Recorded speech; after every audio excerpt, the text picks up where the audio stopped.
Okay जी बच्चों, हम सीखने की कोशिश कर रहे हैं कि इनकम स्टेटमेंट में चेंजेस का सवाल किस तरह से आता है। मैंने आपके सामने एक केस स्टडी खोली है।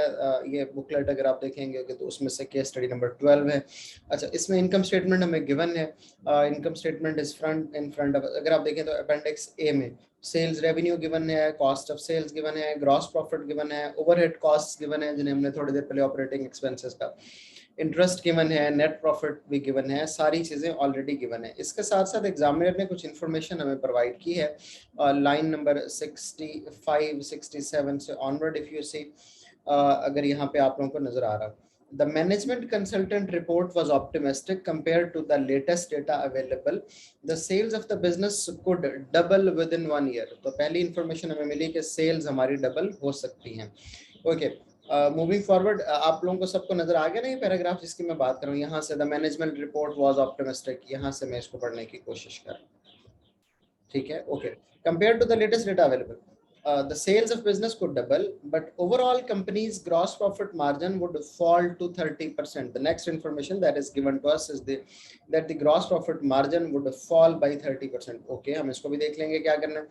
Overhead expenses would rise by 40%. Okay, ठीक है, ओवरहेड एक्सपेंसेस के बारे में भी पता चल गया कि वो 40% बढ़ेंगे। Further loan of 60,000 with an annual interest of 10% would be needed. अच्छा जी, हमें और भी लोन लेना है और उसका जो इंटरेस्ट होगा वो 10% होगा। ये इन्फॉर्मेशन भी मिल गई, जाहिर है this will impact the interest expense of business. Okay, आगे चलते हैं। The report did not suggest any planning permission and all. इसके अलावा कोई और फर्दर इन्फॉर्मेशन हमारे पास नहीं है। अब हम क्या करते हैं, हम इस रिपोर्ट को कैसे इस्तेमाल करते हैं, हम अपनी इनकम स्टेटमेंट दोबारा से बना के देखते हैं। Will start with the revenue.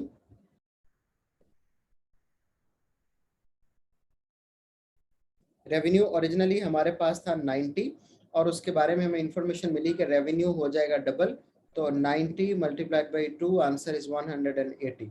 तो हमारा नया रेवेन्यू कितना हो गया, 180 हो गया।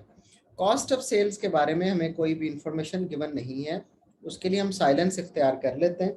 और एक और इंफॉर्मेशन जो हमें गिवन है वो ये है कि gross profit margin would fall to 30%। Gross profit margin, अब हमें ग्रॉस प्रॉफिट मार्जिन का फार्मूला आता है, हमने A1 में ऑलरेडी पढ़ा हुआ है। Gross profit margin is gross profit over revenue multiplied by 100।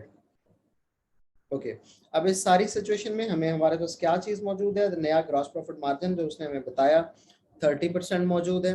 Gross profit हमने कैलकुलेट करना है और रेवेन्यू हमारे पास मौजूद है 180 जो हमने कैलकुलेट किया मल्टीप्लाइड बाई 100।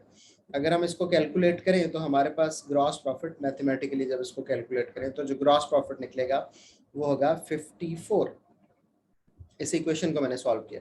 ओके, तो अब हमारे पास ग्रॉस प्रॉफिट आ गया नया, that is 54।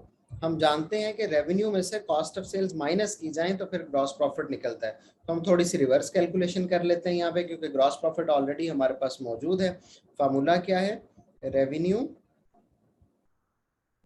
Minus cost of sales is equal to gross profit. अब ग्रॉस प्रॉफिट हमने कैलकुलेट कर लिया है, कॉस्ट ऑफ सेल्स हमारे पास नहीं है, रेवेन्यू भी हमारे पास है।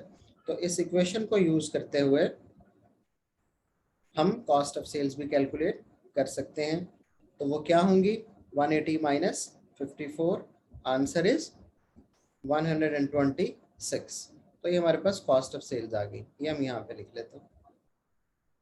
Okay, we calculated our gross profit. अब इसमें से हम क्या माइनस करते हैं, अपने ऑपरेटिंग एक्सपेंसेस जिनको हम यहाँ पे ओवरहेड्स कह रहे हैं। ऑपरेटिंग एक्सपेंसेस हमारे पास कितने हैं जनाब, ऑपरेटिंग एक्सपेंसेस यहाँ पे गिवन है 15। Is there any change in that, yes he told us. अब हम ये पढ़ रहे थे कि overhead expenses would rise by 40%, would rise by 40%। तो अभी कितने हैं हमारे पास ओवरहेड एक्सपेंसेस, दैट आर 15। इनका 40% कितना होगा, anyone can help me, 15 multiplied by 40%, answer is 6। तो 6 से ये इंक्रीज हो जाएंगे। तो पहले कितने थे 15, अब 6 से इंक्रीज हुए तो ये हो गया 21। तो अब हमारे ओवरहेड एक्सपेंसेस कितने, जी बेटे सर 21 फाइनल आंसर है। जी जी, 21 is the new overhead expenses. तो अब हमने क्या निकाल लेना है, ऑपरेटिंग प्रॉफिट निकाल लेना है। जैसे कि हम जानते हैं gross profit minus overhead expenses is equal to operating profit. 54 minus 21 का आंसर क्या है जी? कोई बच्चा, can somebody help me? 54 minus 21 answer is 33। 33। शाबाश, थैंक यू। और उसमें से हम माइनस करते हैं अब हमारा इंटरेस्ट, जो हमारी फाइनेंशियल कॉस्ट होती है, और उस बाद हमारे पास निकल आता है नेट प्रॉफिट। ओके जी, इंटरेस्ट के बारे में भी इंफॉर्मेशन गिवन थी। ओरिजिनली इंटरेस्ट हमारे पास 8 है, if you look at here.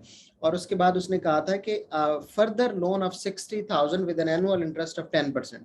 तो उसने मजीद लोन लिया 60,000 का, उसके ऊपर इंटरेस्ट कितना है 10%, तो कितना हो गया जी 10% 60,000 का? It will be 6,000, 6%, sorry. तो ये कितना हो गया जनाब 6,000। चूंकि सारी फिगर्स 1000 में गिवन है तो हम इसको 6 के तौर पे लेंगे। पहले इंटरेस्ट हमारे पास कितना था, ओरिजिनल नहीं इंटरेस्ट? सर, एनुअल इंटरेस्ट 10% या 6000 इसका आएगा आंसर।